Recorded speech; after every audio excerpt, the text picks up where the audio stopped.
Good afternoon. Welcome to the May 11th, 2020 regular meeting of the Hillsborough County City County Planning Commission. We thank you for attending this meeting. Your comments and participation are encouraged. All participants in the meeting will be muted until it is their opportunity to speak to minimize feedback in the audio. Planning commissioners should unmute themselves and turn on their camera to indicate they would like to speak. You can also send a chat to Melissa if you would prefer to be recognized that way. Please be sure to state your name at the beginning of your remarks for the benefit of the clerk. There will be an opportunity for members of the public to provide comments. Please click the raise hand button illustrated on the screen. You will be unmuted when it is your turn to speak. Please wait until the chair calls on you to begin speaking. Please state your name at the beginning of your comments and adhere to the time limits. Members of the public may also ask questions to staff at any time during the meeting by typing them into the questions chat box illustrated on the lower right of the screen. If anyone has difficulties or is watching via HTV and would like to speak during the public comment portion of the meeting, please call 813-273-3774, extension 359. That's 813-273-3774, extension 359. For action items, the meeting will be conducted as follows. The agenda item will be introduced. Staff will give their presentation with a 15-minute time limit. The applicant will be given the opportunity to make a presentation with a 15-minute time limit. Following presentations, members of the public may address the Planning Commission when recognized by the chair. Public comment will be heard for 3 minutes per person. The applicant will be afforded a 3-minute period for a rebuttal or response. Planning commissioners will ask questions. Public comment will be closed. Then upon a motion, a second, and discussion, a vote will be taken. With that introduction, I'll ask Commissioner Powell to lead us in the prayer and the Pledge of Allegiance. Thank you, Mr. Chair. Heavenly Father, I ask that you would be with us today, Lord, that you would grant myself, all of my fellow commissioners, wisdom, knowledge, and understanding, Lord, that we would be able to make the best decisions for the citizens of Hillsborough County today. I ask all this in Jesus' name, amen. Amen. All rise. I pledge allegiance to the flag of the United States of America and to the republic for which it stands, one nation, under God, indivisible, with liberty and justice for all.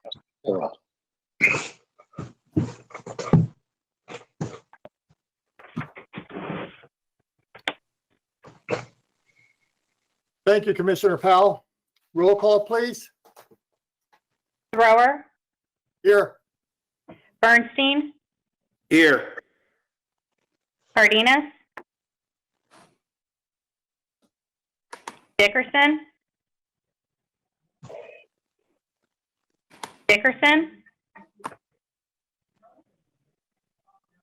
Dix, Here. Dowdy, Here. Green, Yes, I'm here connected. Joseph, Here. Press, Here. Moreno, Here. Powell, Here. Rodriguez, Here. and was Charles Andrews here for Amber Dickerson? Yes, his hand is raised. I'm trying to figure out how to recognize him to speak. Oh, it looks like you're self-muted, Charlie. If you can unmute yourself, I can recognize you. There we go. Oh, Charles Andrews is here for Amber Dickerson. Thank you. You have a quorum. Okay, thank you. The next item up on our agenda is the approval of the minutes from the February 10th, 2020 regular meeting, the March 9th, 2020 regular meeting, and the public hearing, Temple Terrace Plan Amendments, March 9th of 2020. Are there any changes? Okay, if no changes, would someone like to make a motion for approval? Commissioner Dowdy, I'll move approval. Okay, got a motion by Commissioner Dowdy. Is there a second? I'll second. Commissioner Powell seconded. Any further discussion? No further discussion. All in favor of the minutes as presented, say aye, and I know the clerk's going to have to take a roll call vote. Thrower, Yes, approve. Bernstein, Aye. Cardenas, Dick, Aye. Dowdy, Aye. Green, Aye. Joseph, Aye. Press, Yes. Moreno, Aye. Powell. Aye. Motion carried. Okay, thank you. Next up is agenda item number 2, public comment. If there is anyone who wishes to provide comments on items that are not on our agenda or agenda items that are not for action, please click the raise hand button. You will be unmuted when it is your turn to speak. Please wait until the chair calls on you to begin speaking and state your name at the beginning of your comments. You will have 3 minutes. I'll wait a second and just see if there is anybody out there before we move on.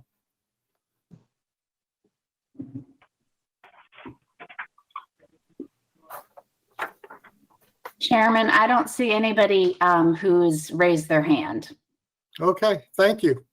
Since there's no public input, public comment, we will move on to item number 3. It's the briefing of the Wimauma Village Residential 2 Land Use Study and Community Plan Update.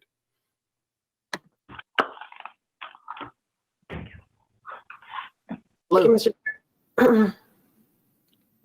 Chairman Thrower, for the motion, my apologies. I forgot to state that the motion carried 10-0. Okay, thank you.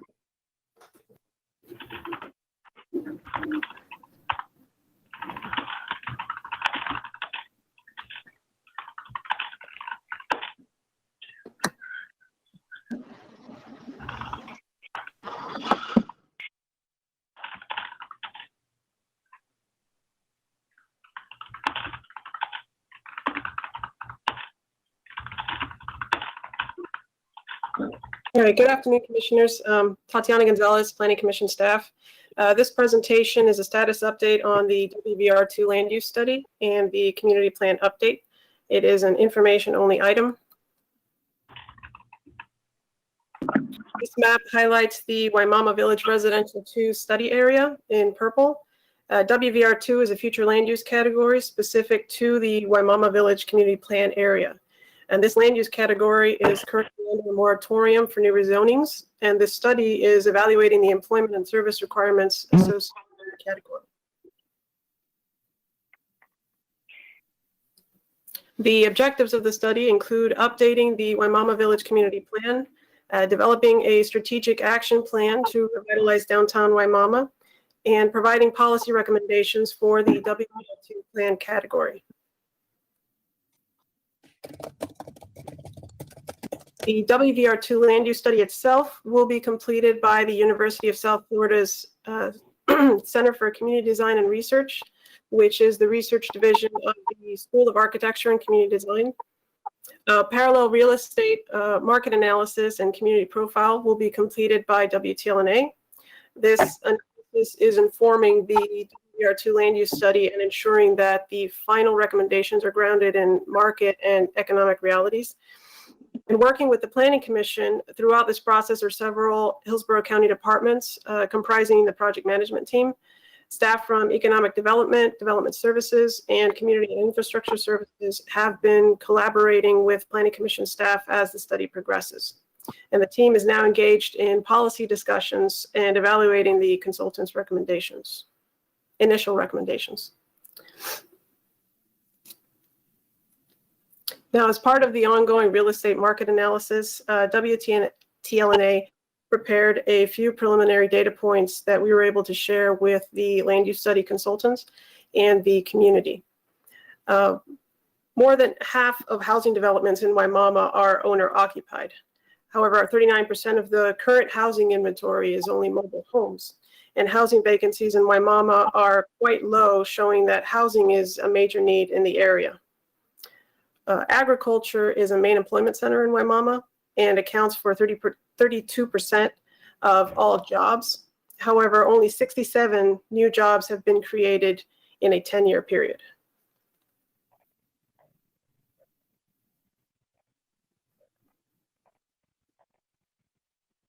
The current jobs to population ratio in Hillsborough County, as a comparison, shows that there are 44 jobs for every 100 residents in the county. However, in Wimauma, there are only 11 jobs available for every 100 residents.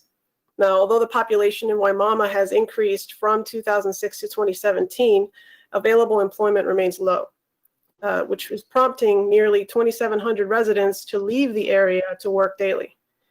Now, a number that has also increased significantly in the last decade. Now, these statistics reinforce the critical importance of net new job creation in Wimauma.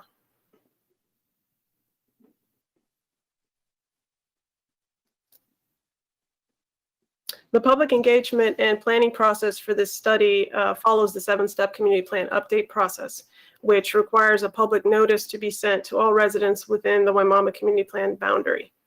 Now, we held the first open house in Wimauma in March to introduce the study team and to explain the land use study to the community and the community plan update process.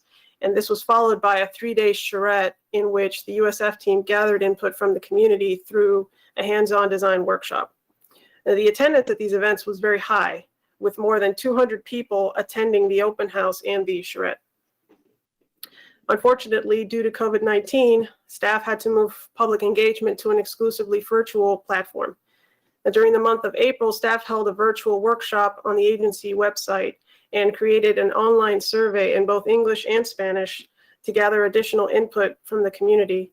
And we actually received 100 survey responses. Staff is currently planning a second virtual open house, and that is anticipated later this summer.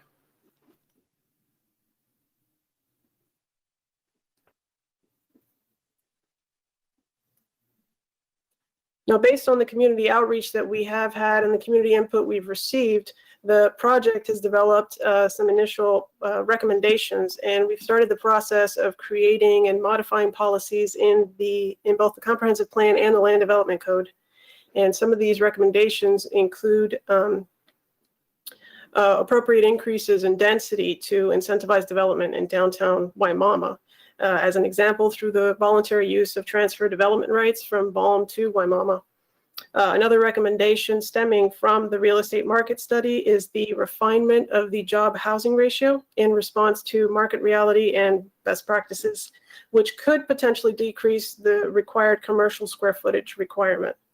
We are also exploring alternatives to the employment requirement, such as the provision of infrastructure improvements to promote mobility and appropriate employment siting.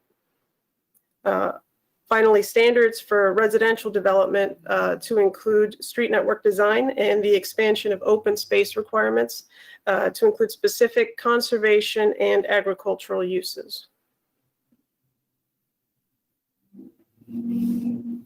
Now, additional language will be provided for land development code text recommendations, and those are forthcoming, and it will include language for a proposed downtown overlay in Wimauma. Since the consultant, based on feedback from the community, has proposed moving the actual downtown core further east from its current location along SR 674, and also extending it north and south of 674.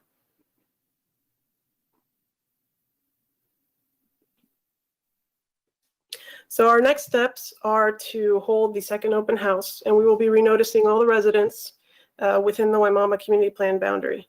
And the consultants will then provide their policy recommendations, and we'll have public hearings, which are expected sometime in the summer. And the final adoption is expected in the fall. Now, based on the Board of County Commissioners hearing on the 6th of this month, the moratorium may be extended, and additional information will be provided in June as to the length of that extension.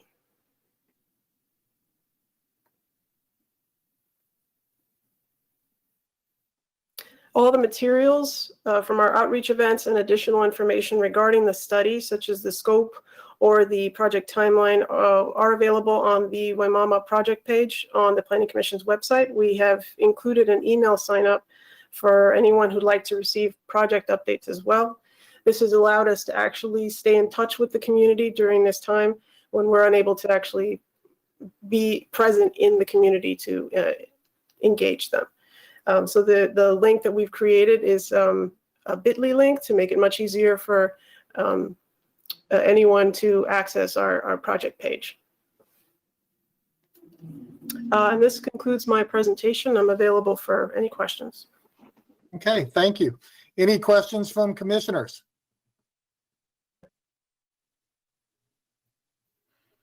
I'll give you guys a second. Commissioner Powell. Thank you, Mr. Chair. One question that I had, and I can't find the slides that you just had, so I'm sorry here on my computer. But you mentioned that has the decision already been made to shift the downtown core of Wimauma, or is that what the study is going to be looking at? Recommending that happen. That's my first one. Okay. The decision to move downtown is not definite. It's been a discussion that we've been having with the consultant and with county staff to talk about the feasibility of doing so. It just came out of the outreach with the community in regards to the safety issues along 674 and actual access along that corridor. So it's not finalized. It's still a draft map that we have currently. So yes, so we're still in discussions about the feasibility of moving the downtown and having it move toward a more north-south Main Street than having it along 674. Okay, so by the map here, the portion that is in the purple is that where the current downtown is, or and then like the blue is where it would be shifting? Just so I understand. So the current downtown is pretty much along 674. There are a number of businesses along 674. There are a lot of properties though that are privately owned that are owned by the Church of God. And it's specifically for their use. So the community felt that it would be better to have an area where they could actually have more businesses, specifically like the Dollar General and some of the other types of businesses that they already have, like restaurants, and creating more of a core in that area rather than extending it all along 674. Okay, because like I guess a concern I have, if that really is going to be, is that if I remember serves me correct, aren't we building a new middle school and high school like right there on 674 that's going to be opening up for the next school year? Like, I don't know how like it's fully going to shake out with with the plan for the downtown to be right, in that area, but it doesn't seem like that's a good place for me to have on the businesses, right there around, where you're going to have, teenagers, being there every single day for, a good portion of the year. Sure. So the new schools, I believe, I think the new schools will be closer to further south, outside of the map, I believe, are the two proposed locations of the school. Currently, they only have two elementary schools, Wimauma Elementary, which is in this general area. I don't know if you can actually see my cursor. Let me see if I can draw. There we go. So here in this area is one school, and then we have the other school up in this area. Right here actually is Reddick Elementary School. So I think the new locations for the schools are outside of this area. Yes, the two that are set to open, Commissioner Powell, are on 672, which is just north. I'm trying to think of it. It's the east-west road to the north of Wimauma. It actually will show up in some of the BALM maps, I think, that Mariann's going to be showing. So those are the ones that will be opening in August. And then the school district, it's my understanding, are actively looking at some school sites in the Wimauma area, but to our knowledge, they're not in the downtown. Correct. Okay. All right. And I guess my last question would be, are we going to be adding or looking to add any more density? Is that going to be considered to, help the overall like redevelopment of Wimauma? Yes. So in order to incentivize development in downtown Wimauma, one of the policies that we're looking at is potentially increasing the density that would be permitted in the downtown core. So that's one of the things that we're actually talking about right now. Okay. Thank you. Okay. Thank you, Commissioner Powell. Any other questions or comments from commissioners?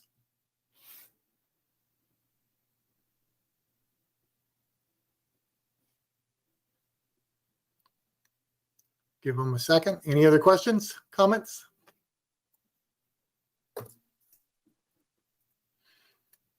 I don't see anybody else unmuting themselves at the moment. Okay. So. Well, we will move on to item number 4. Thank you.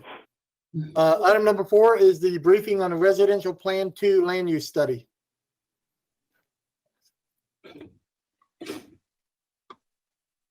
Good afternoon. I am Mariann Abrahamsen, Planning Commission staff, giving you an update on the RP2 land use study. So here is an overview of the study area. The solid yellow is the RP2 future land use designation lands in the BALM and Sun City community plan boundary. This is where the moratorium applies. So the study objectives for this future land use study are to review the market analysis and conduct public outreach, which will inform the policy recommendations for the RP2 future land use category and suggest changes to applicable policies in the Land Development Code. So Kimley Horn has been retained as the consultant for the future land use study portion. As Tatiana mentioned, WTLNA is conducting the real estate market analysis that will feed into the study. And we continue to work with departments with the county in regards to economic development, development services, and the community and infrastructure services departments, and are having meetings with them, getting feedback to any type of proposed change that will come out of this study.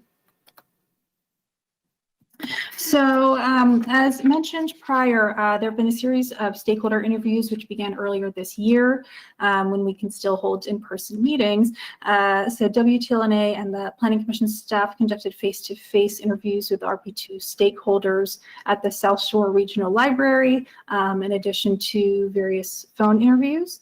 And we were lucky to be able to hold our open house in person on March 11th at Summerfield Elementary. So you can see some images here from that open house. Over 60 people attended the open house, which began with a briefing, a brief presentation, and then went into different stations where people could provide their input and feedback and speak one-on-one with the consultants, county staff, and Planning Commission staff. Since then, we've pivoted from the form of outreach. Previously, we planned to do in-person interviews and a workshop to all virtual engagement. So a virtual workshop was held for about a week in April, which consisted of presentation slides with audio describing what we've heard from the stakeholders so far and presented some overarching draft recommendations. The workshop had an accompanying survey to provide participants with another opportunity to let us know their thoughts on the direction and materials presented. This was uploaded to YouTube and embedded on the project webpage on the Planning Commission website. We've been updating people via email who are on the RP2 Constant Contact email listserv, and have also been using resources such as Facebook and Twitter to raise awareness and engagement. So for example, our public outreach team created reminder videos, if you will, promoting the workshop and survey and posted the videos on social media. So as a supplement during the open house, a series of maps and visuals were created for participants to view in order to inform the conversation. And these residential permit maps were included with that. This provides visual of residential permits pre-recession, during the recession, and post-recession. The blue line represents the urban service area. And we feel like this serves as an interesting view as to where growth has occurred and where we may suspect growth to occur in the future with respect to activity along the urban service area boundary. So this information was also provided during the open house. This data was provided by WTLNA as a part of the real estate market analysis. And this data shows that there's currently 13 jobs to every 100 residents of Baum. And within an 11-year period, the percentage of individuals who leave Baum for work elsewhere increased by 105%. Within approximately the same time frame, 619 jobs were lost. And WTLNA's data informed us that 41% of jobs in Baum are within the agricultural sector, which suggests that many of the 619 jobs lost are due to fluctuations in this sector of the labor market. So here is some information about what we've heard in the open house from people who attended in regards to their feedback on the area today and their vision for the area in the future.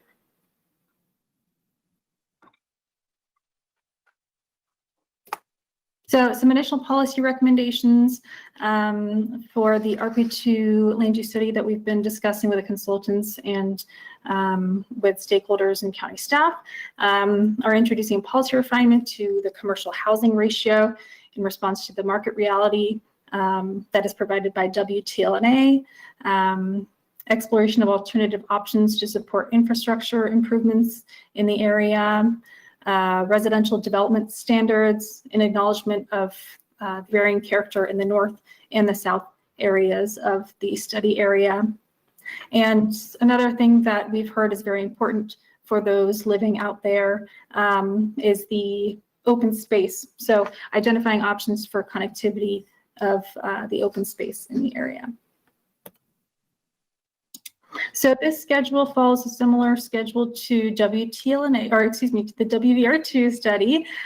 So although we're not updating the community plan with this scope, we're still trying to follow similar outreach strategies to make sure that both areas and both sets of stakeholders receive the same amount of opportunity to provide input. So as Tatiana had mentioned, we are looking at conducting a second open house in person, hopefully, depending on guidelines, in the summer. And we are trying to approach this with an awareness that maybe not everybody is going to be comfortable going to an open house in person. So we will be mindful of that and continue to engage people virtually as well. So the moratorium deadline, as mentioned by Tatiana, is subject to change based on the BOCC action, and hopefully we'll find more out about that in June to determine what the BOCC determines to be the right course of action for the moratorium deadline. So the RP2 project webpage on the Planning Commission website, similarly, again, to the WVR2 project webpage, has an opportunity for people to stay engaged and sign up to receive any email updates and informs people of the progress of the study along the way. So that concludes my presentation, and I am available for any questions. Okay, thank you. Any questions from commissioners? Commissioner Green, can you hear us?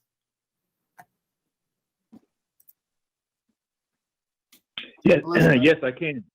Okay, just wanted to make sure I got your message. Any questions Yes. from commissioners? Commissioner Powell? Thank you, Mr. Chair. my first question is, you mentioned about the, I really couldn't see like that permit map. So I'm sure that it was like really nice, like data to see. I couldn't see it, and I don't think it was in our packet. If I could get a copy of that at some point after this, that would be great just to have.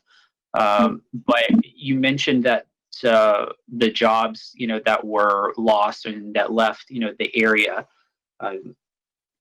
majority of those were agricultural, or were they thought to have been from like the agriculture area?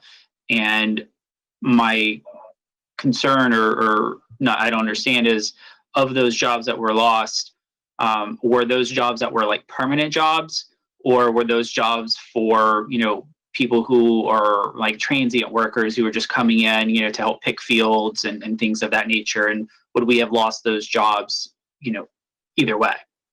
Mm-hmm. Yeah, that's a really good question. So what the data is telling us is that the agriculture accounts for 41% of all jobs. 619 have been lost, but I don't know that we have a breakdown of specifically. Let's see, I can look into that, but I don't know that we have a breakdown of whether those jobs were transient jobs or not. But I can certainly look into that, because I think that's a really good question. Yeah, let me make a note of that, because I don't know that I have that information here. So let me make a note, and I will get back to you on that as well. Okay, and then one last question as it kind of relates to that.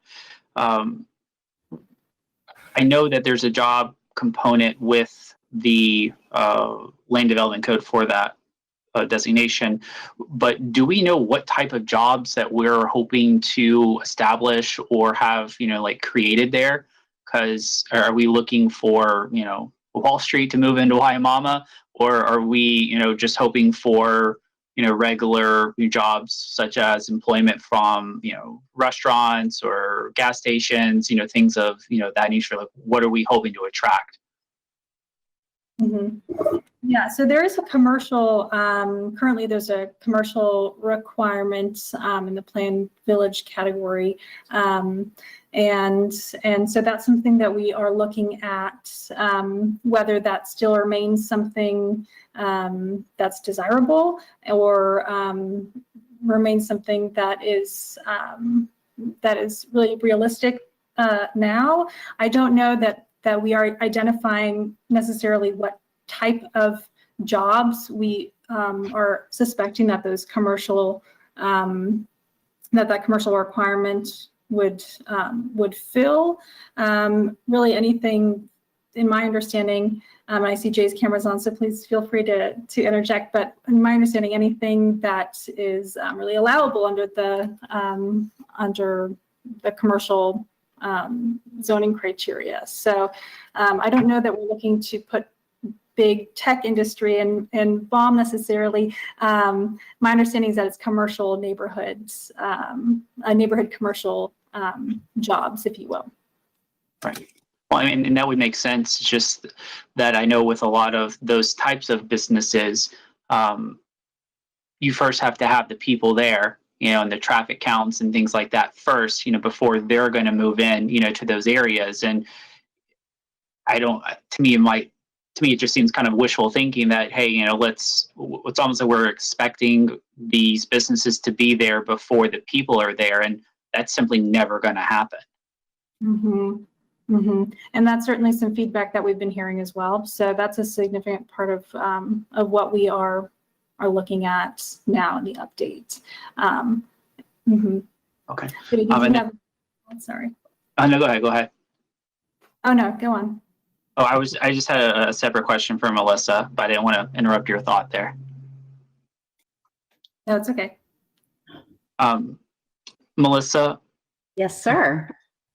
Thanks. Sorry, this is a little weird for me. And I'm trying to read from my notes here, so apologize for not looking like directly at you here. Okay.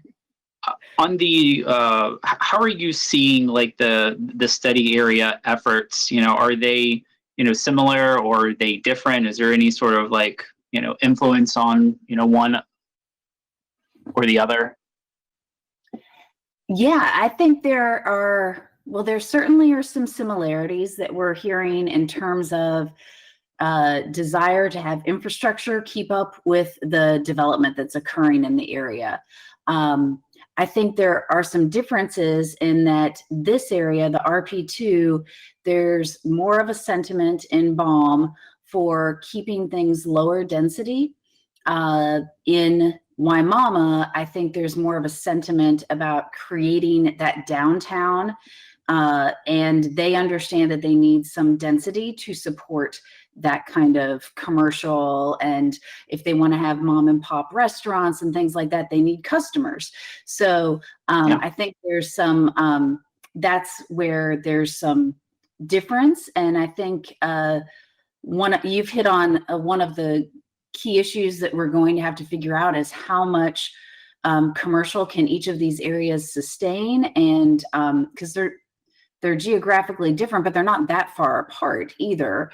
And in the instance of the RB2, there are some major commercial areas along Big Bend Road and 301 that are proximate, but it also, because of the traffic and the infrastructure issues, a number of the residents brought up concerns about how long it takes them to get there. Okay. All right. Thank you. Yeah, thank you. Any other questions from any other commissioners?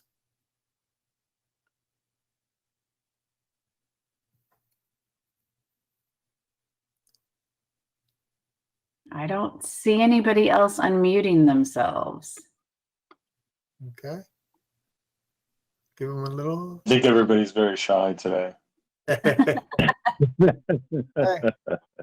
No other questions? If no other questions, thank you. Thank you. We'll move on. Yep, thank you. We'll move on to the executive director's report. Melissa. Okay, thank you. Let's see. I did want to note for the clerk in the record that Commissioner Cardenas joined after we had done the roll call and the approval of the minutes. So I wanted to make sure we captured that he is here. I emailed out my executive director's report since I couldn't hand it out in person today, and just wanted to highlight a couple of items on that. You will see that we, in March, had a number of these in-person outreach meetings. I made a couple of presentations. Everything was going along fairly normally, and then everything came to a screeching halt. But I want to say that I'm tremendously proud of the staff of our agency and how they have been able to adapt very quickly to telecommuting, to being able to have all of these virtual meetings with the community, convert that outreach to surveys. It's really been very impressive to me how quickly they've been able to change the mindset and adapt to that. One of the projects that we have had to adapt has been the request by the Board of County Commissioners for us to have some county-wide outreach on perceptions on growth. That was something that we were sort of full force ahead, and then recognized that even doing a telephone survey while everybody's home might seem like a really good thing to do. It might people's attention may not be on growth issues at the moment. So we've spent some time evaluating that. The other component of that project was to do some focus groups, which again, very challenging when you can't draw those people together in person. So we've put a little bit of a pause in that project and anticipate moving forward with some of those outreach efforts over the summer.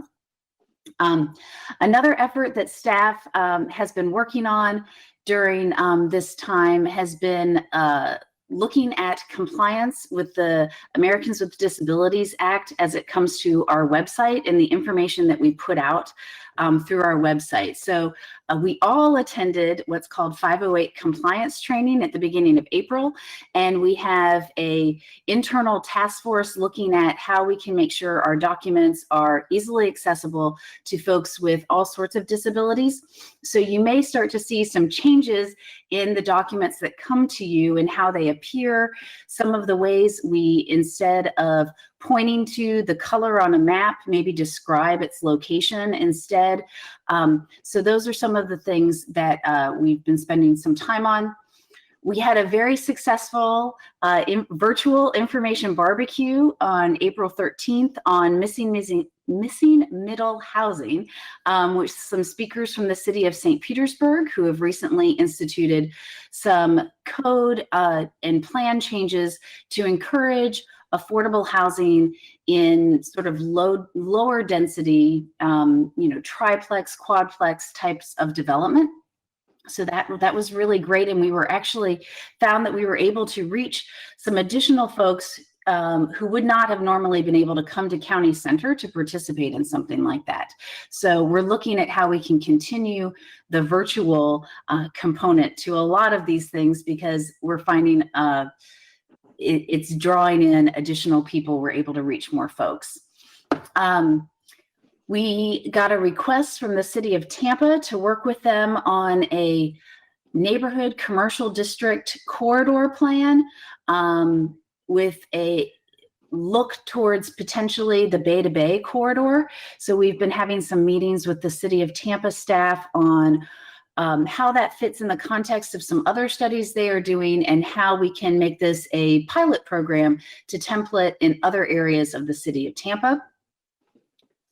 You'll see on my list of meetings a number of meetings related to the two studies that were presented today, as well as briefings with county commissioners.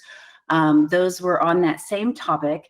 The Board of County Commissioners, I presented them a memo last Wednesday outlining our need for their direction on how to proceed with closing these projects given the current public health crisis. Typically, we would have our closing open house as an in-person event. And if we were to have that on the time frame to meet the established public hearings that they had on their schedule, we would have had to convert that to an all virtual event. So we outlined some of the challenges with that in terms of particularly the Wimauma community having a significant number of residents who do not have access to technology and computers. And the board's direction was to try to extend, either by shifting the public hearings or extending the moratorium a little bit, to allow us to hopefully over the summer, we'll have the ability to gather people in some form with appropriate social distancing and protections, but be able to have some in-person component to that final outreach to make sure we are getting all the input that we can. So that's just a little bit about what we've been doing in the last few months.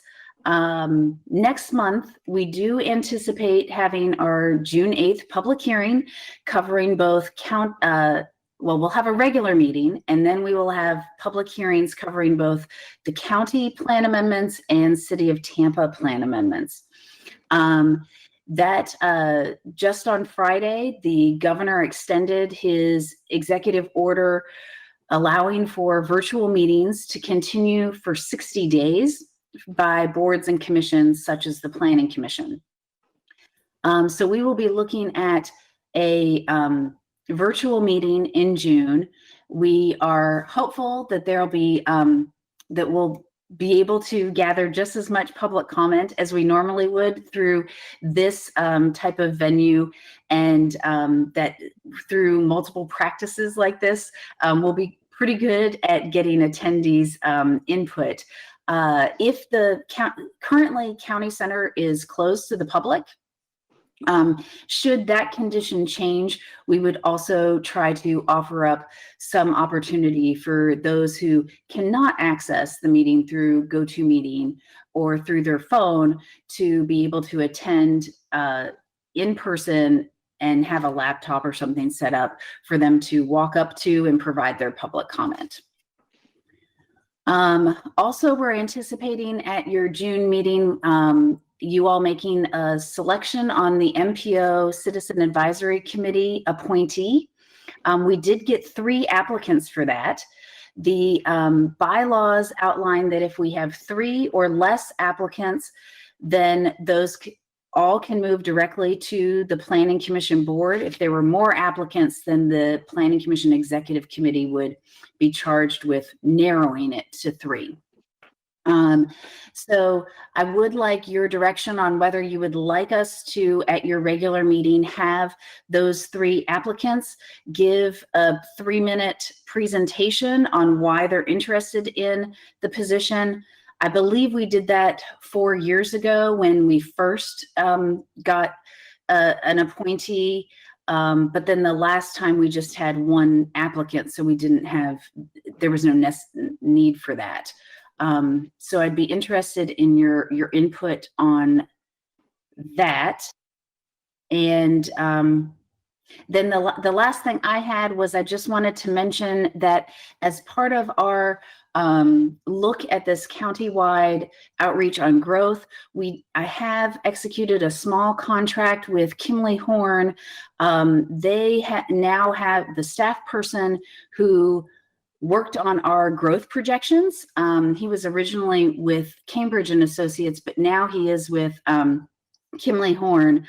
I asked him to take a look at the questions that were being developed for those surveys to make sure that they would glean information that would be useful in his work on the projections. So I just wanted to mention that, and I think that covers all the updates that I had. Okay, thank you, Melissa. Any comments or questions from commissioners? Yes, Mr. Chair, this is Commissioner Joseph. Yep, Commissioner Joseph, go ahead.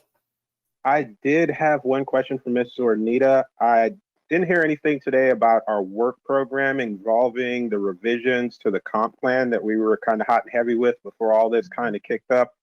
I saw in your notes you had a mention of One Water and something about some sustainability outreach, but I know we're supposed to be working on conservation and sustainability and also working on One Water and getting that ready to be brought forward. So I'm wondering how that stands. Yes, thank you for asking about that, because the update of the comp plan has been a significant work project for our organization and something that we've made a lot of great headway on during this time, actually. The One Water, it's not an element anymore, a chapter of the comprehensive plan, which updates stormwater, water, sewer, those elements, as well as part of the conservation element, are already submitted as part of the April cycle of plan amendments. And we have a lot of good input from the county departments over the last year in putting that together. The remainder of the conservation element, we're now calling the environmental and sustainability section of the plan. And that also, we have a draft filed in the April cycle of plan amendments. We're still working with the county on getting all of their input. So we'll see exactly what time frame that moves forward on as we get their input and see what else have they said, or is it just kind of up in the air for now, or are we gonna expect it like again the June-ish time period, July-ish time period, or what's kind of, I'm trying to get a feel of what's going on, I guess, over there.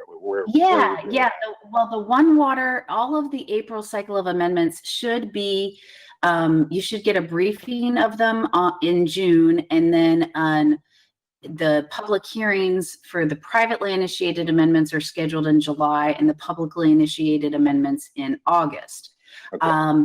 So the only question is identifying whether or not we have enough time between now and June to incorporate the county department's edits into the environmental and sustainability section.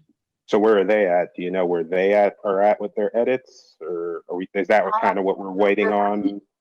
Yeah, we're scheduling some meetings. They've had some change in personnel. They have a new person who's heading the natural resources section and development services. She's been there about a week, from my understanding. So we're trying to give them some time to digest it and make sure it works for them and is implementing everything that it was set out by the Board of County Commissioners in some of those workshops earlier this year.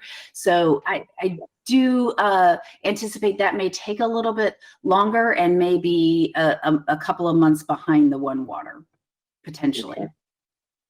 All right. Well, I'd like to see those hurry up and get a move on there. Definitely looking forward to seeing that come forward, and also the rest of the work we have coming up ahead of us with the revisions to the comp plan. So. Yeah, Okay. absolutely. Thank you. Any other questions from commissioners or comments? No additional questions, comments? Nope. Okay, thank you, Melissa.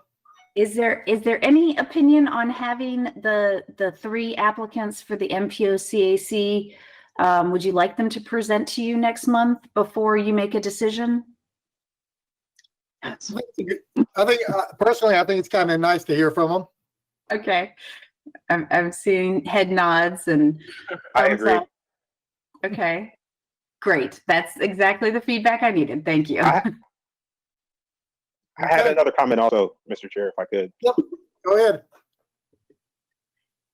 Yeah, I wanted to suggest, Melissa, I don't know what the timing of something like this would be, but in echoing Commissioner Powell's sentiments, I don't know if we have planned a workshop for ourselves as a board to discuss the Wimauma Village and the RP2, but we've been dealing with those 2 things in that area of the county for quite some time now, so I think it might behoove us all to sit down and maybe have a conversation about it as a board on the record. That's not, in a planning meeting or in a hearing, but sort of that sort of thing. So. Yes. And of course, the timing would be left up to you. The feasibility of it would also obviously be left up to you, but I think it might be good to have those discussions. Absolutely. Yes, as we get we anticipate having more of a firm draft of the recommendations by the end of the month. And so that will hopefully give us time between now and an August public hearing for us not only to vet it with the public through a number of different venues and hopefully in-person ones, but also with you all. So there should be time for that. And okay. The only question is whether or not we're continuing to do it this way, or we get to all be in a room together talking about it. Right. Okay. Sounds good. Thank you. Okay. Any other questions, comments? Commissioner Powell? Thank you, Mr. Chair.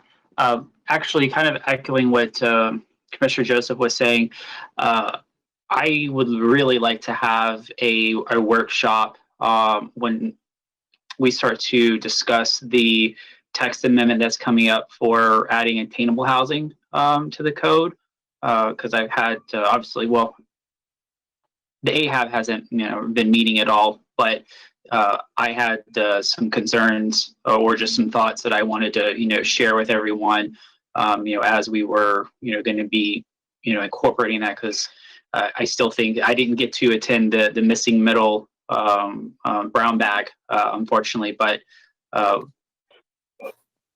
I was hoping to just discuss that a little bit more. So I don't know if that's going to be possible at all, but I'd like to see that. And are you referring to the amendment that just came through as part of the April cycle? You should have been sent out something about it. It's a privately initiated amendment to add attainable housing bonuses. Yeah. Okay. I just wanted to make sure about what because there was like I thought that there was like for the density bonuses, but then there's also just like the housing element text amendment where just adding attainable housing to the code. And it seemed to me that we might be identifying or not identifying, but setting like parameters for what is going to be attainable housing and outside of affordable housing, and we're looking at it being 80 to 120% of AMI, but a big concern I have is what happens about, for the people who are, that missing middle from between that 50 and that 80%. That's a pretty large, demographic. So I didn't know if we were actually going to be, defining, attainable housing as those in that 80 to 120%, of AMI, or if that was just, something that we were going to be using, from the Housing and Urban Development, income guidelines, or if we were going to be setting that, ourselves for our own code. Right. So this amendment was privately initiated by an applicant. So it's not something initiated by our staff, but certainly that would be something that would be a subject of a briefing with you all next month. Okay. And knowing these questions ahead of time, we can be sure to have some discussions with the applicant, as well as with some of the county folks in terms of affordable housing ahead of that briefing. So hopefully we have some good information to share. Okay, great. Thank you. Wonderful. Thank you. Thank you. Any other comments, questions? No additional comments? Okay, we will thank you, Melissa. Sure. Thank you. We're going to move on to other business. First up is chair's business. I wanted to echo Melissa's earlier comments and thank staff for smoothly transitioning to telecommuting and holding the virtual meetings and virtual outreach. I think they've done an excellent job.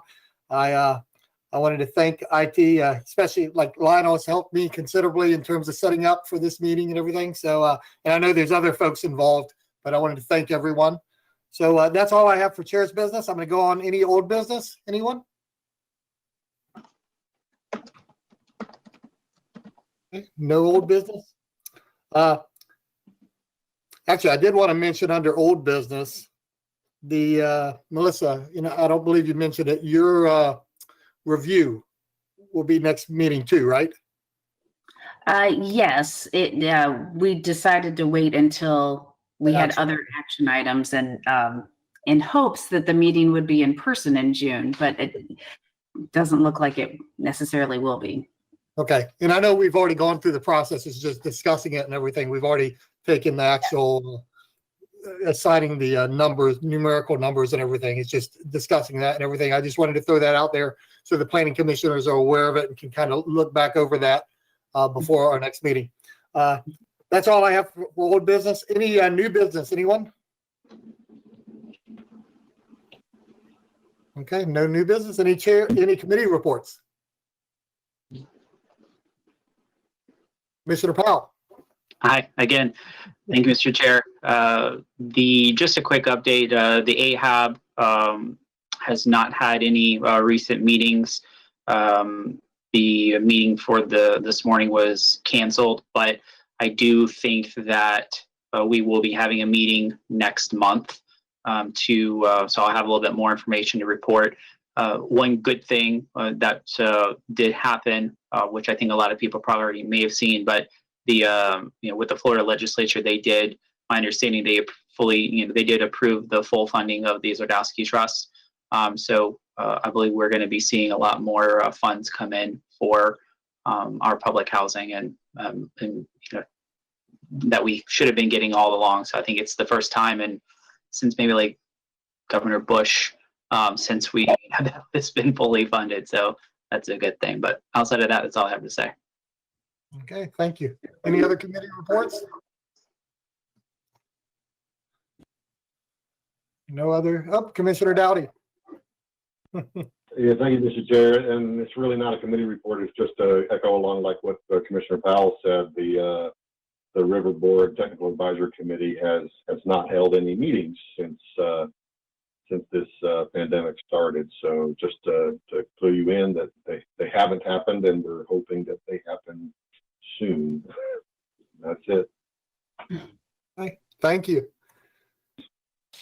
Commissioner Marino. Thank you. Just from the MPO, the Unified Planning Program, we had that discussion in April, and then coming up for our May meeting, they'll also be discussing studies to be added to the list. One of the things that came out of the last Global Roadways Committee was to add or at least increase the focus on specifically safe south routes to school, walking to school. So I was very pleased that an idea that came out of the Little Roadways Committee was at the top of the list for the possible future studies to be added to the UPWP. Thank you. That's good. Any other committee reports? I think that's the last one, but okay, no further committee reports. I think that's it for us. Melissa, you have anything to add before we adjourn? No, Anybody else have anything to add or anything? Okay, then we'll adjourn the meeting. Thank you. thank Thank you. You. Everybody.